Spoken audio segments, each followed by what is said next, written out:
Countdown Season 1 with 3 episodes brings the action, the tension, and Jensen Ackles. But is it really the successor to 24 we've been waiting for? Let's break down what works. The combination of high-stakes plots and real-time storytelling created some of the most captivating television ever, and ever since the show left me with 2 disappointing endings, I've been waiting for a worthy successor to Jack Bauer's missions on TV in 24. Despite certain issues, the Jensen Ackles-led Countdown on Prime Video appears to be the show's rightful successor. Even though Kiefer Sutherland himself had some sequels to the series, namely Designated Survivor. Derek Haas, co-creator of One Chicago, created Countdown, a Los Angeles-based show about a group of LAPD, FBI, DEA, and Secret Service employees who are recruited for a secret task force to assist in the investigation of a Homeland Security officer's unexpected murder. During their investigation, the team must learn to cope with each other's different working methods, while also recognizing a greater threat.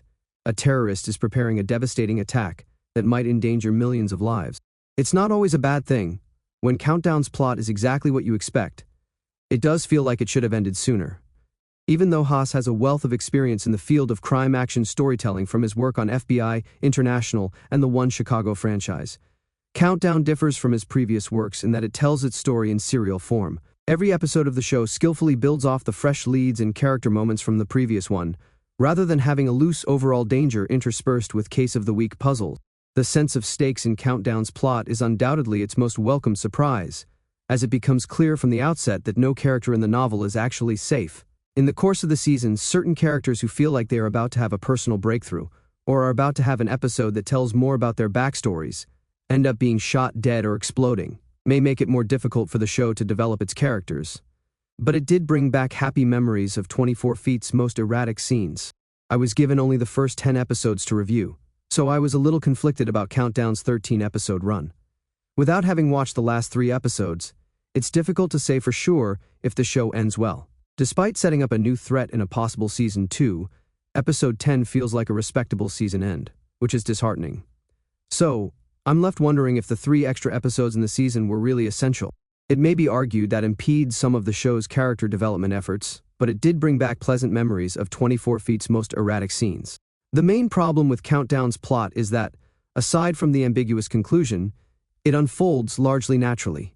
Though the task force's investigation as a whole frequently left me wanting them to find the clue that would give them their next big break or to concentrate on developing its characters. Apparent plans to capture the main antagonist early are obviously red herrings that will lead to his escape and prolong the runtime rather than add suspense. Though Haas, who penned all 13 episodes of Countdown, uses the show's real estate for some spectacular set pieces, so it's not necessarily the worst thing. Specifically, the way the task force is directed and acts makes a sequence in which they must attempt to smuggle a delivery truck across the Mexican border while working undercover without using official channels, avoid raising suspicions with their LA gang leader contact so tense. There is some significant development for some of the characters. Others are ignored in the meantime. The show's tempo is mostly centered on its dramatic major threat, but Countdown was most engaging when it concentrated on its character drama. There are some poignant moments for the ensemble, whether it's Jensen Ackles' Meacham battling the increasingly problematic symptoms of a terminal illness, Jessica Camacho's Oliveras attempting to reintegrate into society after a lengthy undercover assignment that left him with a drug habit, or Elliot Knight's Bell attempting to escape his father's shadow and establish his own law enforcement legacy. Not all Countdown characters, however, receive the same level of development as others.